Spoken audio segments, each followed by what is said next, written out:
What's up, YouTube? So today's topic, I'm going to talk about the things I am grateful for my life and things I'm very appreciative. So let's get to it. So the reason why I'm very grateful and I'm very appreciative of my life is because one, I'm single. I'm single, and I'm happy to say this because most women I've dealt with, they're very like narcissistic. They're very like two-faced, or like they're just very emotionally unavailable, and it's really hard for me to find a right woman who's actually emotionally stable and who also has her shit together. Because most females I've dealt with, they're either very emotionally unavailable, or they're very like immature emotionally, or or they don't have their life together. So either they still live with their parents, either they're not making money, they don't have a job, they don't even have their car, or like they live in a completely, either that or they live in a completely different state. So like it seems like most women I have an interest in, they just seem like, it seems like an external life circumstance prevents us from being together, whether it be through their emotional immaturity or through their lack of finances, or like they live in a completely different state. Like I'm talking about like 10 hours, 20 hours away from me, So um those are like real shit. Like those are one of the scenarios that takes place. Either they're emotionally incompetent to where it's really hard for me to deal with them, or because they're so fucking immature emotionally, or they're not in a place financially to where they could be independent. So they either live with their parents, they either don't have a car, or they're not making money in some way. You know what I'm saying? So yeah. But honestly, it used to suck. I used to be pissed off because it's like, man, like I know how much I could bring to the table and all that, but it used to bother me a lot because I see how the fuck are these people like, how are these other people able to be in romantic connections and romantic relationships and stuff like that, while me, I'm putting in most of the work, I'm doing the healing work. I have my own place, I have my own car, I'm making money and stuff like that. And it's not always about the external, but like when you're in a connection in the society, you need to have finances, you need to have your own place. It's just how it is.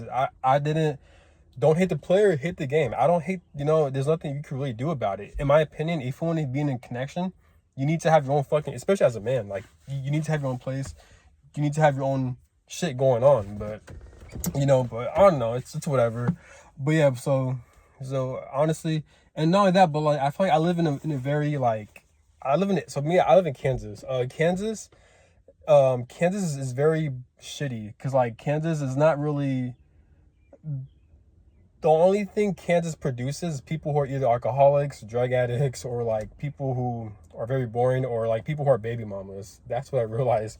Either there's a lot of women who has kids at a young age, like around my age, or a lot of people are alcoholics. They're single mothers, and I don't really get along with them. This is why I'm planning on moving to like California, or like Miami, or possibly New York. But New York is extremely expensive, so like I rather live in the bigger areas because it's more vibrant. There's more things to do, and there are more people who are unique, more people who think for themselves.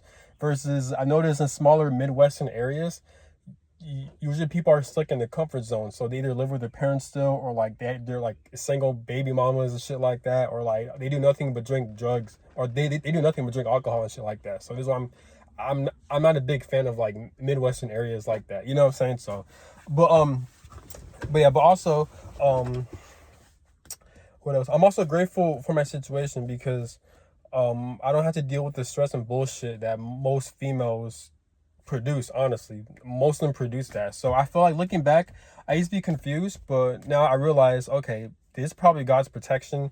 It's probably the universe protection preventing me from being around these types of bullshit in people, because I feel like God knows that I've experienced enough bullshit already due to my being born into a very dysfunctional family. So, and the shit I had to go through just to be where I'm at today. I think God like knows that I go through so much bullshit, that's probably why I'm kind of like not dating anyone or being left alone because of that, because God doesn't want to bring a stupid ass female into my life, basically, which it is what it is, though. You just learn lessons, whatever it may be, then you just go on about your life. So I'm not even tripping about it right now. Now I see the bigger picture. It is what it is, though. Now, another thing I'm grateful for is the fact that I'm away from my family. So the reason why I'm grateful I'm away from my family, because I live like 25 hours away from them. I have my own apartment, I have my own place, is because my family, emotionally, they're very dysregulated. They're not sane people emotionally. They're very fucking stupid. Like, they don't know how to take accountability for shit. They don't know when to apologize. They don't acknowledge their wrongdoings. They're very immature, and they're very violent, and they're very manipulative. So while I was living with them, the reason why I got away from them is because I joined the military and I got away from their situation. But while I was living with them, they would do nothing but, like, they'll lay hands on me, they'll verbally attack me and shit like that. I had a mother, she threw away most of my clothes, most of my belongings. I spent over $2,000 worth over and shit like that while I was gone in the military, and it was just some fucked up shit, man.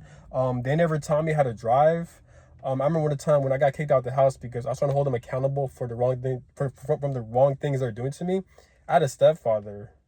He actually flicked me off. Like, he threw the middle finger at me while they kicked me out the house, and it wasn't because I was trying to problems or anything like that. But I was trying to hold them accountable on the bullshit they're doing to me, But because how narcissistic people operate, they operate at a level to where when you call them out, they're gonna look at it as an attack, And my family members, they're so fucking stupid, is that for example, it's a lot of dumb shit. I don't know why God puts me through this bullshit, but it's what happens when you're meant to break generational curses and you're meant to have an important life mission. You gotta deal with bullshit like that, apparently. So, basically, I forgot what happened. So, and it's not just one incident; it's multiple incidences where it just builds up. But I think my mother, she threw away most of my belongings while I was gone from the military, and I went to come visit and shit like that. But that was like 6-7 years ago. But that was during the time I was giving them the benefit of the doubt, despite the bullshit, because I had to forgive them a lot. I had to, like, give them the benefit of the doubt a lot and shit like that. But now I'm far gone from that shit. Fuck them. But when she threw away all of my clothes and all of my belongings, I hold her accountable for it. Then we got to an argument with that. Then I told her, I'm gonna call the police so I could get away from your house, so I could get away from that. But it turns out they called the police before me. No, before all that, when I was trying to hold them accountable, I was trying to, long story short, they ended up kicking me out the house, and my stepfather was in there, and he flicked me off. Like, he flicked me off for no fucking reason. And that's when I always knew he had, like, some type of hatred towards me. Obviously, I feel like it's due to jealousy, because I have other stories on the shit he'll be doing, but I'm not gonna get into it. But yeah, so I had to call the police, have them. So I told him I need to live with my grandma because I can't fucking deal with him. And mind you, that was after I got out the military. No, not the military, like the career. But I'm talking about, like, I was finished from basic training. I was finished from my AIT training. I was about to go into my new duty station in Kansas. So I was in the process of doing that, but I was visiting my family because I was on leave, just so I could grab my belongings and take them with me. But so that's when it happened. So I'm like, fuck all this shit. And then my mother gave me a restraining order. She gave me a restraining order basically for holding her accountable. I'm like, what the fuck? So I ripped that shit. I threw that shit away. And once my leave was over, I flew to Kansas, Fort Riley.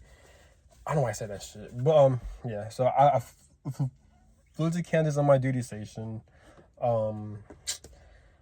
Then it's been like 6 years, and I haven't spoken to them since then, so that's their loss, but emotionally they're violent, physically and emotionally and financially.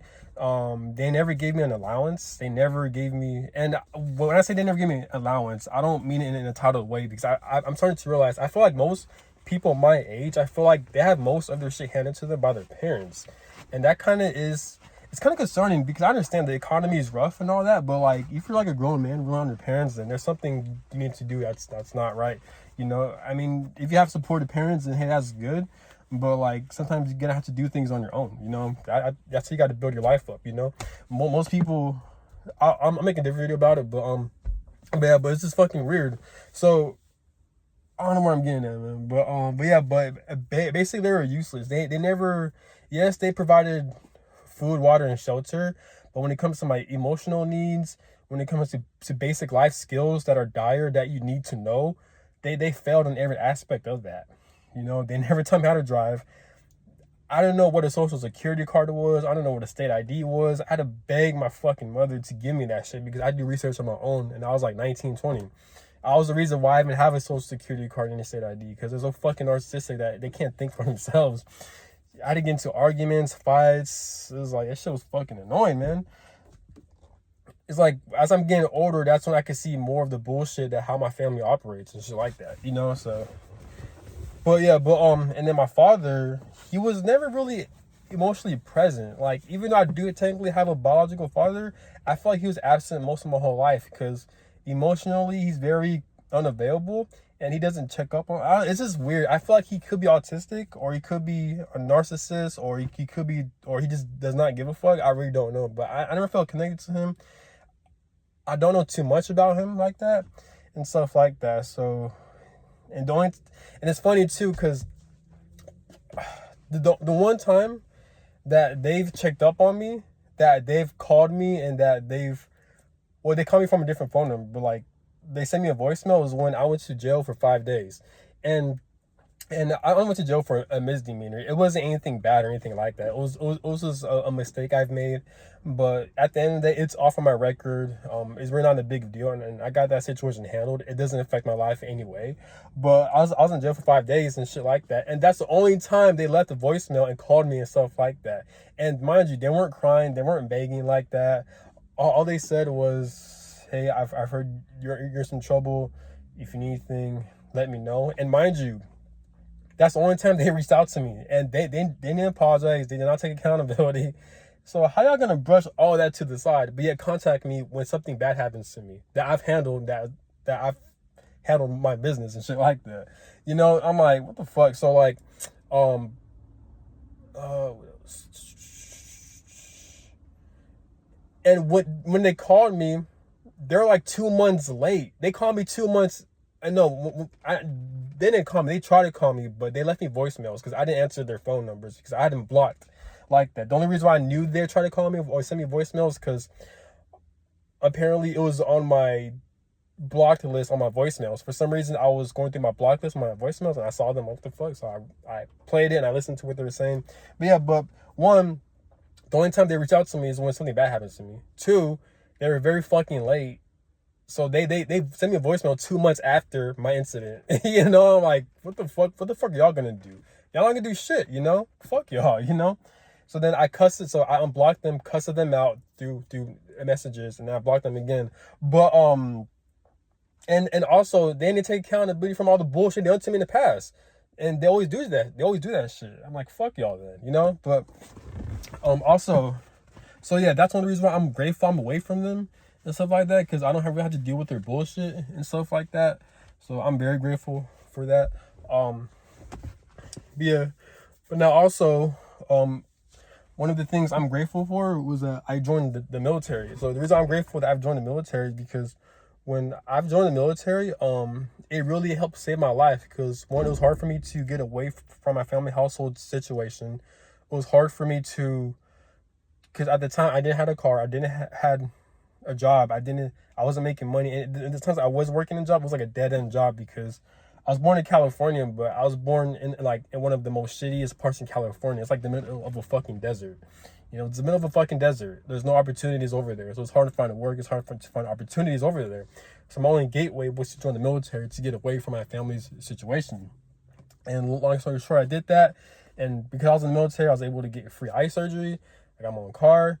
I'm making 3 streams of income now that I'm out the military, and I have access to free education. So it did set me up for a lot of success that I will forever be grateful for, you know? So I feel like the military is very underrated.